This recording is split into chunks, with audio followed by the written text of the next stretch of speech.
right, guys, welcome back to Full Circle with Joyce. Now we just want to take a look at, this segment is about events of the week in brief, but we want to look at some issues that have been happening since the beginning of the year of 2020. And one of the things is, of course, KRA did hit small traders with a new tax. And to discuss this with me here is Isaac Wabuge. Karibu sana to the show. Oh, thank you, Joyce. All right. So if you run a kiosk, a grocery store, a salon, or any other small business, you will now have to be paying taxes.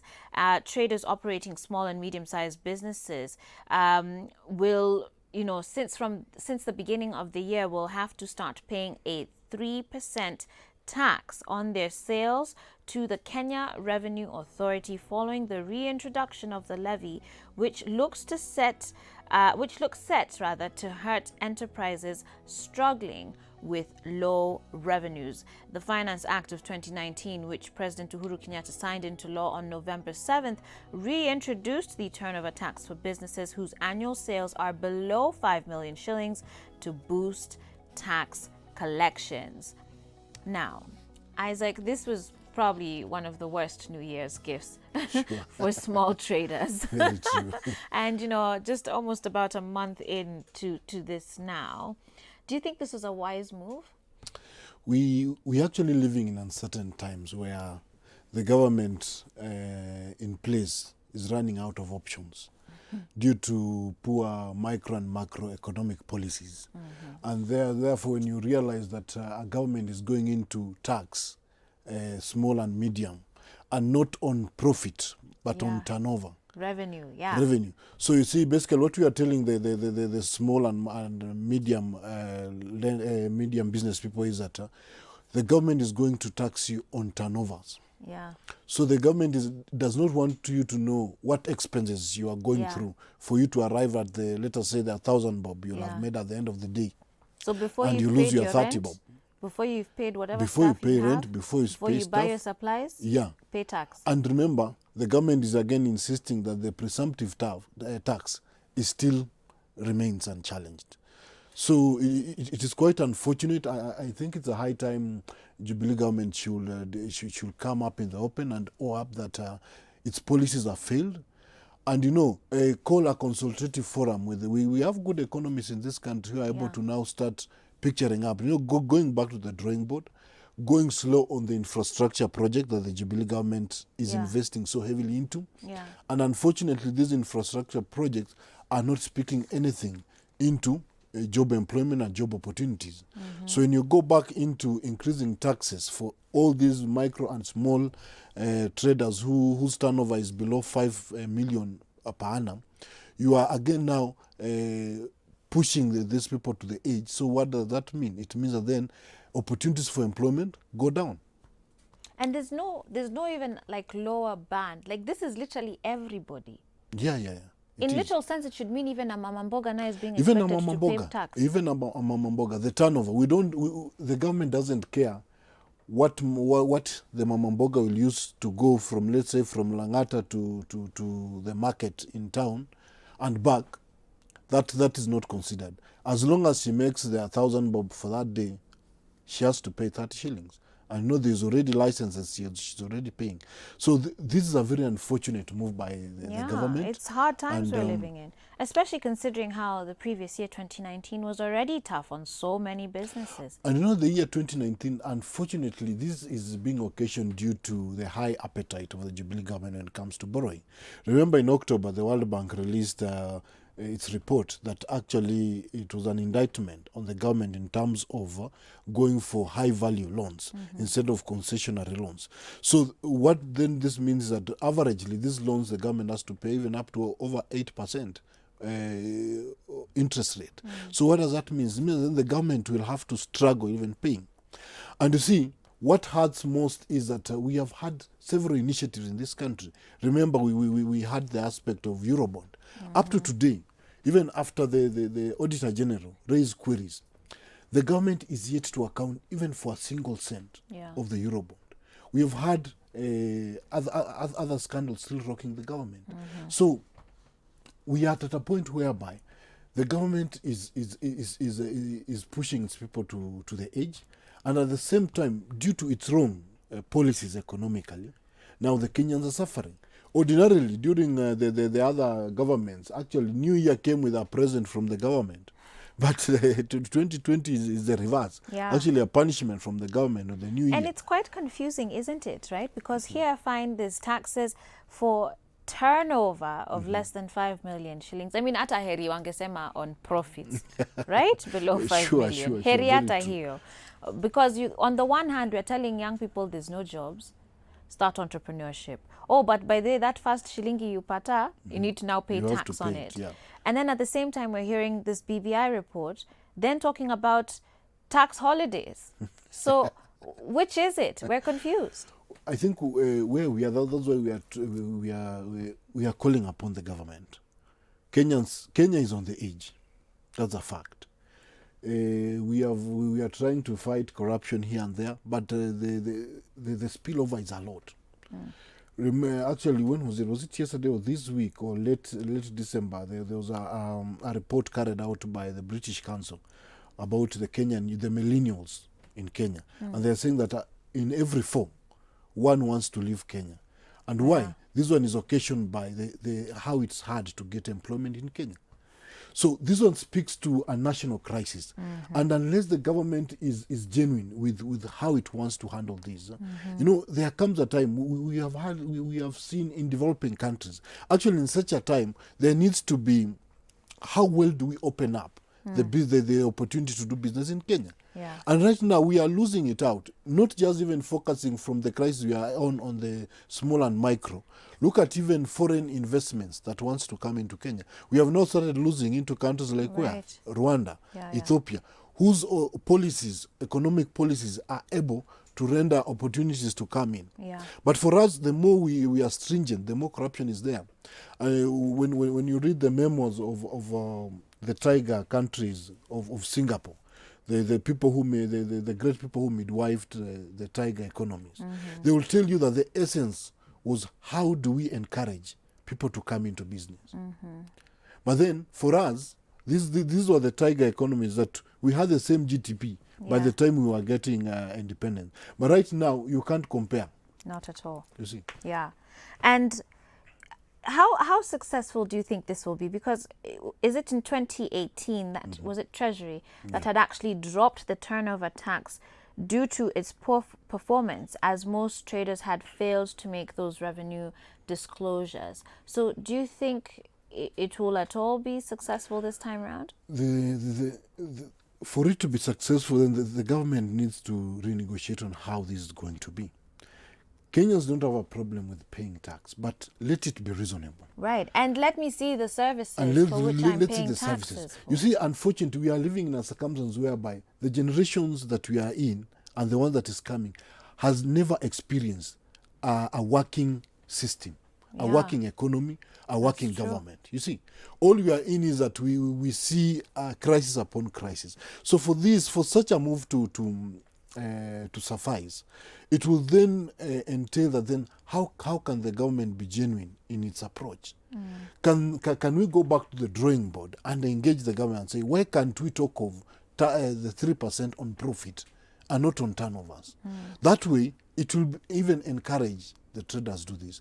But as things stand, we are going into the same cat and mouse game. Just what made it fail in 2018 on its first introduction Right. is what is ahead of us. Yeah. again. And it's the worst way to encourage entrepreneurship. Exactly. If certainly they feel like whatever shilingi they pata now, it has to be taxed. Exactly.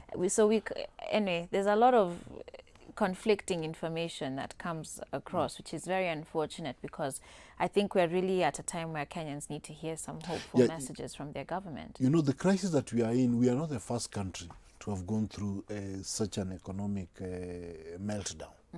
But it calls upon a government that is genuine enough to acknowledge that we are in a crisis.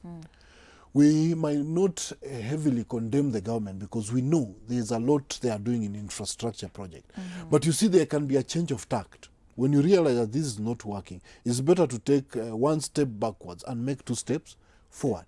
Why can't we go slow on this huge and actually the president had pronounced himself on such issues and said they are going to go slow on huge capital projects, huge infrastructure projects. And you see the risk that we are putting this country in, where we are right now, is that we are taking huge loans to do this. Look at how many countries China is right now running their key institution because of failure to pay such loans. So Kenya, we are actually grinding to that. We are actually at the tipping point when it comes to this economic crisis. Yeah. So there are countries that have gone through this, but you see, acknowledging that we are in a crisis, they had to acknowledge that we are in a crisis. Yeah. Bring in experts. Let's review what we are doing. Let's review where can we now start channeling money that can now start spurring economic growth, as opposed to holding money into a huge infrastructure project that isn't paying. Yeah. Right now, what is SGR bringing? What statistics do we have about the impact of SGR? Right. Apart from the trips of going to coast, was that the initial plan of SGR? It wasn't. There was a huger plan of transportation. But even right now, there's already a crisis even with the transporters of the inland port that is coming in Naivasha. How do we get out of this mess, Isaac? Because the trouble with these conversations, which also leaves many of us just so apathetic, and perhaps even slowly that number is ticking from not just 1 out of 4 young people, but even more, just whatever opportunity they get to leave, they will take it because they feel that there's no opportunity here. What is to be done? Because you've talked a lot about these policies that are not happening as they should. Then a while ago, we had a leader talk about these deep seats of government, like the deeper end of government. Almost to a point of saying that it's like our voices are not necessarily heard because there's a select group of people handling things. How do we then change that situation so that we can see change that benefits the majority of Kenyans? I think it reminds me of Harry Truman when he was elected the president of the US. Actually, in his office, the biggest code was the buck stops here. So in the Kenyan crisis, the buck stops with the president of the Republic of Kenya. We need his goodwill to implement some of these things. We need him to come back to the round table, realize that Kenya is on the edge. Nothing is happening in Kenya. As basic as the farmers in Kitale, up to right now in Trans Nzoia County, the government does not announce how much is going to buy their maize. You'll realize in the next few days, we'll start importing maize. Onions that is being used in Kenya is being imported from Tanzania. As in, all this, the buck stops with the presidency. The kind of engagement he's having with other countries in terms of bilateral talks, we are not getting something for ourselves, but we are giving out a lot. The crisis that we have calls for a sober approach of the people. Just as much as we are talking about BBI, and I think the leader of Amani National mentioned this during the BBI launch and said, as much as we are talking about BBI, what is missing Kenya is the economy. Until we talk about how we are transforming this economy, fixing the economy, this BBI is just going to It's a total facade, actually. It is a facade if at all we are not talking about the key issues affecting this country. So the buck stops with the president. He needs to come to the reality that we are hitting a snag, come on a round table with the key people, economists in the country. Kenya is a blessed country. We have written serious papers that if implemented, they will have transformed this country. So it is a high time the Kenyan nation is calling its people to a sit down. Let's discuss this. Okay. Yeah. All right. Well, let's move on to another issue then. Most schools reopened on the 6th of January this year. And so far, I guess it's been an activity-filled first term, including the launch of the Grade 4 curriculum. So a number of Form 1 parents had praised the Kenya National Examinations Council for releasing the KCPE test results early, saying that it had helped them plan for their children, and others then complained because they raised concerns that Grade 4 books were not available. So I don't know what your own personal sentiments are about this new Grade 4 curriculum. Basically, the new Grade 4 curriculum is well thought out. It is for the best interest of the Kenyan learner. It's the best interest for the Kenyan education system. But then where the rubber meets the road is the aspect of implementation. Implementation is so key in terms of how well have we empowered the resources. Two, the moment when we go back, the moment CBC was being implemented, there was already talk of the quality of textbooks that were coming in. Right now, when you go on the ground, there's an aspect of the government will support on this. But once the students report to school, the school is talking totally a different engagement on it. So as much as the concept is noble, the idea is noble, competent grade 4 plugging into what the CBC was designed for, it is quite noble. But then the implementation is being rushed in terms of quality of the resources that will implement this, in terms of the teacher preparedness. Yeah, there was a time they were saying they're not even aware. Majority of the teachers have not gone through this training. So you can imagine the teacher will be opening with a new textbook, with a new students. They're seeing it for the first time. Yeah, with they're students. seeing it for us. So I'm not sure. I'm a son of a former teacher. I used to see them doing something called scheme of works. So I don't know how they'll do scheme of works on something that they haven't really interacted with, and on something that they haven't been trained upon on how its implementation will be. Yeah. Yeah. Speaking of teachers too, there's still issues that remain. For me, again, I always say teachers, policemen, nurses, doctors, those to me should be in one group. Like, you need to take an oath when you're in certain careers, just because lives, destinies of people are Very so true. dependent on Very them. true. Yet in Western County, there were parents who were demanding the transfers of head teachers, accusing them of mismanagement due to absenteeism. We've heard of teachers who they just show up in the morning and then they're off to go and do their own things, right? Very true.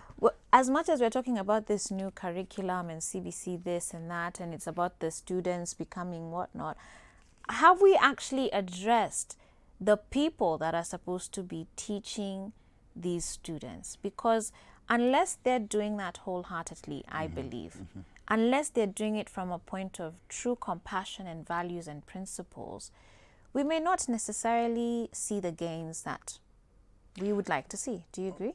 I do agree. I think it is Chinua Achebe in his book, A Man of the People, who says teaching is a noble profession. And he goes forward and talks of it is more of a calling. And as you put it rightly, that the destinies of the next generation is dependent on how well these students are going to be taught. So when issues arise about aspect of absenteeism in schools, it will do affect the quality of education. Remember that teaching, and from the head teacher to the rest of it, is an aspect of leadership. And we say when the fish rots, it rots from The head. from the head. So basically, if there is a challenge with the quality of leadership in a school, then basically it talks of there will be no quality of engagement between teacher and student. So as much as then we are talking of maybe signing a code of honor or conduct when it comes to some of these sensitive professions, again what comes in place is how is the government investment in terms of teacher engagement. Yeah. We recently, as late as I think early December, TSC was making headlines in trying to push for the deregistration of the teachers' union. So what does that point into? It points into an aspect whereby even we have to acknowledge that even TSC itself came up because of the agitation of the then teachers' union, the NAT, because Right. at some point NAT was the biggest trade union in the country. Yeah. So when TSC and NAT are fighting, who is suffering? Is a student. So Yeah. then that one speaks into the quality of teacher-student engagement, Absolutely. which it's a government initiative, and then government needs to be serious on how it is able to handle this. Hii serikali iko na kazi. A lot. Kazi nyingi. Sometimes I wish we could just, you know how you do restore to factory settings? Very true. And then we just start from the bottom up? Yeah. Man, but God help us all. Thank We you call very for much. a revolution. Maybe that will change things. Ina sound wewe unaenda kumnunulia Miguna tikiti umlete mwenyewe. But thank you very much for being here today and for sharing your insights with us. Guys, we need to take a break now as we get ready for our third segment this hour. This is Full Circle with Joyce. Stay tuned.